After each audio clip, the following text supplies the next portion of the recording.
আসসালামু আলাইকুম। কেমন আছেন সবাই? নিশ্চয় অনেক ভালো আছেন। অনেক দিন পর আসলাম। আমার কথা আপনাদের কারো ভালো লাগে, কারো খারাপ লাগে। আমি চেষ্টা করি ভালো কথা বলার। দেখুন, আমাদের প্রত্যেকটা মানুষের জীবনে খারাপের অংশটা বেশি। অর্থাৎ কেন যেন মনে হয় ভাল লাগছে না, অনেকে সত্যিকারই ভালো নেই। কারণ আমাদের জীবনগুলো স্মুথের থেকে ভঙ্গুর হয় বেশি, জীবনে অনেক বেশি আনস্টেবল কাজ করে। তো সেই ক্ষেত্রে নিজেকে কি করে ভালো রাখবেন? ভালো রাখা খুব সহজ, বরং খারাপ থাকাটাই কঠিন। যেমন খারাপ থাকার জন্য আপনাকে কুড়িয়ে কুড়িয়ে চিন্তা মাথায় আনতে হবে। এখন আপনি বলতে পারেন যে কিসের কুড়িয়ে কুড়িয়ে চিন্তা? যার জীবনে বিপদ আসে সেই বোঝে।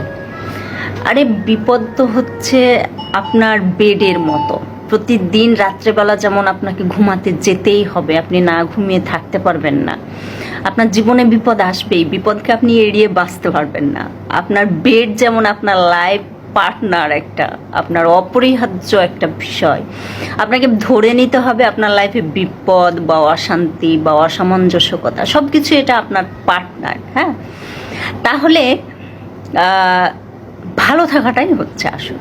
আর ভালো থাকতে গেলে কিছু না, জাস্ট কয়েকটা বিষয়, এটা মেনটেন করলেই খুব সহজে ভালো থাকা যাবে। আর প্রথমটা হচ্ছে, যেখানে আপনার ভালোবাসার কোনো মূল্যায়ন নেই, সেটা হতে পারে আপনার হাজবেন্ড, হতে পারে ভাই বোন, আপনার মা বাবা, আপনার সন্তান, এক কথায় যে কোনো আপনজন, বাট তার কাছে আপনার ভালোবাসা, আপনি তার জন্য যা করছেন সেটার কোনো মূল্যায়ন নেই। অর্থাৎ আপনি তার কাছে প্রায়োরিটির চেয়ে অপশন বেশি, ওই জায়গাটা ত্যাগ করুন। যেখানে গুরুত্ব কম সেখানে দূরত্বটা বেশি, বাড়িয়ে ফেলুন। দ্বিতীয়ত হচ্ছে, নিজেকে খুব বেশি মিষ্টি করে তুলবেন না, না হলে আপনার আশেপাশের লোকজন আপনাকে নিয়ে ডায়াবেটিস করে ফেলবে দেহে মনে, মানে আপনাকে আর নিবে না। অত বেশি মিষ্টি হওয়ার দরকার নাই। যে জায়গাটাতে আপনার ক্যারেক্টার যতটুকু রূঢ়তা দরকার সেখানে রূঢ়তা নিয়ে আসেন, যেখানে সফটনেস দরকার সেখানে ততটুকু পলাইট হন। হ্যাঁ, সব সময় খুব বেশি হুম হুম হুম হুম দরকার নেই।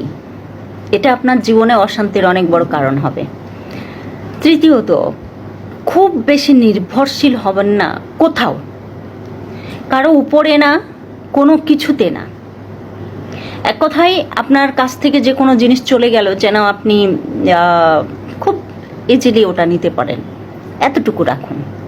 অর্থাৎ নির্ভরশীলতার জায়গাটা একটা লেভেলে রাখুন।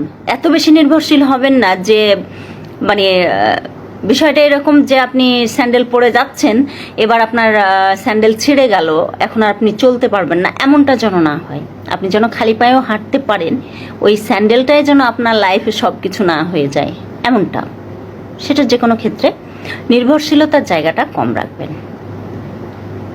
আর একটা বিষয়, সেটা হচ্ছে যে অতীতকে মানুষ ফিরে পায় না, আর ভবিষ্যতে মানুষ কখনো নিজে থেকে যেতে পারে না, অবস্থান করতে পারে বর্তমানে।